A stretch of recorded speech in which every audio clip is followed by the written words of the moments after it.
মোৰ একে শাৰীতে এফালে চাওক ট্ৰেডিশ্যনেল পৰম্পৰাগত সাজপাৰ পিন্ধি আছে। তোমালোক কোনটো জনজাতিৰ? মৰাণ জনজাতিৰ। আৰু তোমালোক নমস্কাৰ, মই এতিয়া আছোঁ খানাপাৰাত আৰু খানাপাৰাৰ পশু চিকিৎসালয় খেলপথাৰখনত আজিৰ পৰা 3 দিনীয়া কাৰ্যসূচীৰে ৰংগলী যি উৎসৱ আছে সেই উৎসৱটো আয়োজন কৰা হৈছে। আৰু আজিৰ পৰা 3 দিনীয়া কাৰ্যসূচীৰে ইয়াতে বিভিন্ন অনুষ্ঠান চলিব। আৰু এতিয়া মই আহিছোঁ আৰু এইফালে যদি চাই এইফালে হ'ল খানাপাৰা পশু চিকিৎসালয় খেলপথাৰখন আৰু ইতিমধ্যে তাত আয়োজন চলি আছে। আৰু এতিয়া ভিতৰলৈ যাওঁ বলক। বহুতেই ৰঙালী নামটো লৈ প্ৰায়ে বিপাঙত পৰে। বহুতে ৰঙালী বিহু অনুষ্ঠান বুলি ভাবে, কিন্তু ৰঙালী বিহু অনুষ্ঠান নহয়, ৰঙালী উদ্যমিতা, সমন্বয় আৰু অসমীয়া সমাজৰ সৃষ্টিশীলতাৰ মহা আয়োজন। আৰু এতিয়া মই ৰঙালীৰ বাকৰিত ইতিমধ্যে প্ৰৱেশ কৰিলোঁ। আৰু এইফালে চাওক ৰঙালী ইমান ধুনীয়াকৈ এইখিনি সজাইছে, সঁচাকৈ খুবেই ভাল লাগিছে। আৰু ইমান ডাঙৰ ডাঙৰ আখৰেৰে এফালে চাওক ঢোল, পেঁপা। ইতিমধ্যে মই ভিতৰত সোমাই আহিলোঁ আৰু ভিতৰত সোমাই আহি পেলাই ইয়াতে অসমীয়াত ডাঙৰ ডাঙৰ আখৰেৰে ৰঙালী বুলি লিখা আছে আৰু চাই খুবেই ধুনীয়া লাগিছে। ৰঙালীত থলুৱা উদ্যমিতাৰ প্ৰসাৰৰ লক্ষ্যৰে আয়োজন কৰা লোকেল ফৰ ভোকেল প্ৰদৰ্শনীত অসমৰ কেইবা শতাধিক উদ্যমীয়ে অংশ ল'ব। অসমীয়া হস্ততাঁত, বস্ত্ৰ, সৰ্থেবাৰীৰ কাঁহ শিল্প, শীতল পাটি, পানী মেটেকাৰ সামগ্ৰী, থলুৱা ফল, শস্য ইত্যাদিৰ বৃহৎ প্ৰদৰ্শন হ'ব। লক্ষাধিক লোকৰ সমাগম, উদ্যমীসকলে বৃহৎ ব্যৱসায় কৰিব পাৰিব। ৰঙালীত অসমৰ জাতি জনগোষ্ঠীৰ সমন্বয়ৰ মহা আয়োজন হ'ব। বড়ো, কাৰ্বি, ডিমাচা, ৰাভা, মিচিং, দেশী, কোচ, ৰাজবংশী, তিৱা, মটক, মৰাণ, চাহ জনগোষ্ঠী, দেশী মুছলমানসকলৰ প্ৰায় 600 জন শিল্পীয়ে ৰঙালীৰ মঞ্চত অনুষ্ঠান পৰিৱেশন কৰিব। পৰ্যটক দৰ্শকে ৰঙালীৰ বৃহৎ খাদ্য প্ৰদৰ্শনীত বৈচিত্ৰ্যময় খাদ্যৰ সোৱাদ পাব। প্ৰতি বছৰৰ দৰে এই বছৰো ৰঙালীলৈ দেশী বিদেশী অলেখ পৰ্যটকৰ আগমন ঘটিব। এই ৰঙালী অনুষ্ঠানটো ইলেকশ্যনৰ আগতেই হোৱাৰ কথা আছিল, কিন্তু ইলেকশ্যনৰ বাবে পিছুৱাই দিয়া হ'ল আৰু এতিয়াহে আয়োজন কৰা হৈছে। তথাপিও যিয়ে নহওক ৰঙালীৰ অনুষ্ঠান, ৰঙৰ আলি ৰঙালী, আৰু ইয়াতে বিভিন্ন জাতিৰ জনজাতিৰ, বিভিন্ন জাতিৰ জনগোষ্ঠীৰ যিবিলাক কৃষ্টি সংস্কৃতি আছে সেই কৃষ্টি সংস্কৃতিৰ ইয়াতে মহামিলন ঘটিব। সকলোৰে কৃষ্টি সংস্কৃতিৰ আদান প্ৰদান ইয়াতে দেখা পোৱা যাব। আৰু মই এতিয়া ৰংগলীৰ যিখন মূল মঞ্চ আছে সেই মঞ্চখনৰ একেবাৰে আগত আছোঁ আৰু ইয়াতে অনুষ্ঠিত হ'ব বিভিন্ন ধৰণৰ অনুষ্ঠানবিলাক। আৰু এফালে যদি আপোনালোকে খাদ্যৰ জুতি ল'ব বিচাৰে, এফালে খাদ্যৰ বিপণীবিলাক এফালে শাৰী শাৰীকৈ আছে।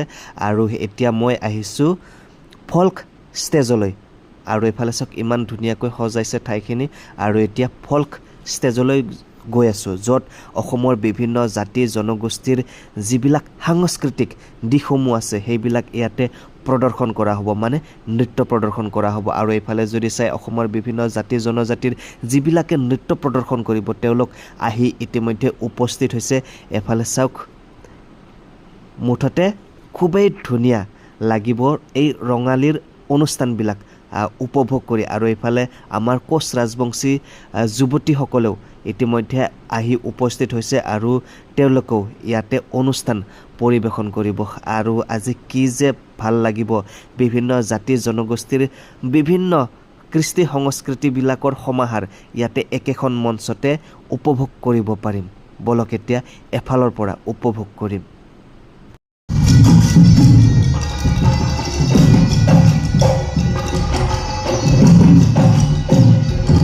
আৰু পিছফালৰ পৰা আহি এইটো কিবা ধোঁৱাজাতীয় বস্তুটো এনেকৈ উৰুৱাই থৈ গ'ল, আৰু মই হ'লে নাজানো, আপোনালোকে যদি জানে কমেণ্টত নিশ্চয় জনাব। মই এতিয়া ৰঙালীৰ ফল্ক ষ্টেজ ইয়াতে উপস্থিত আছোঁ আৰু ইয়াতে বিভিন্ন ধৰণৰ জনজাতীয় অনুষ্ঠানসমূহ পৰিৱেশন কৰা হ'ব। আৰু মোৰ একে শাৰীতে এফালে চাওক ট্ৰেডিশ্যনেল পৰম্পৰাগত সাজপাৰ পিন্ধি আছে। তোমালোক কোনটো জনজাতিৰ? মৰাণ জনজাতিৰ। আৰু তোমালোক মৰাণ জনজাতিৰ কোনটো নৃত্য কৰিবা? মৰাণ বিহু সেইবিলাক কৰিবা। আৰু তোমাৰ নামটো? ক'ৰ পৰা আহিছা? তিনিচুকীয়াৰ পৰা আহিছা। আৰু ইয়ালৈ আহি কেনেকুৱা লাগিছে?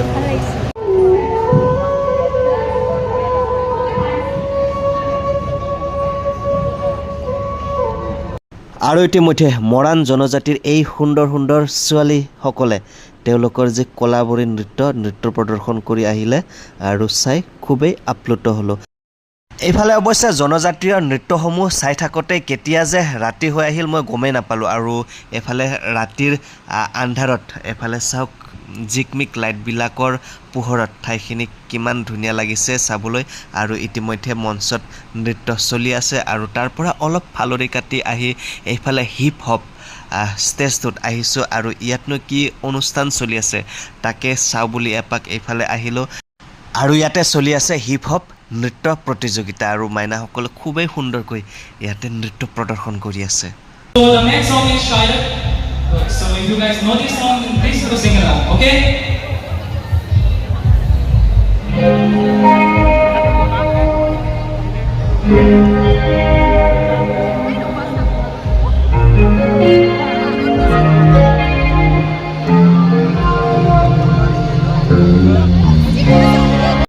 আৰু ৰঙালীৰ মঞ্চত অনুষ্ঠান উপভোগ কৰিলোঁ আৰু আজি প্ৰথম দিন আৰু প্ৰথম দিনত বিভিন্ন অনুষ্ঠান আছে আজি আৰু এনেকৈ ৰঙালীৰ মঞ্চত অনুষ্ঠান উপভোগ কৰিলোঁ।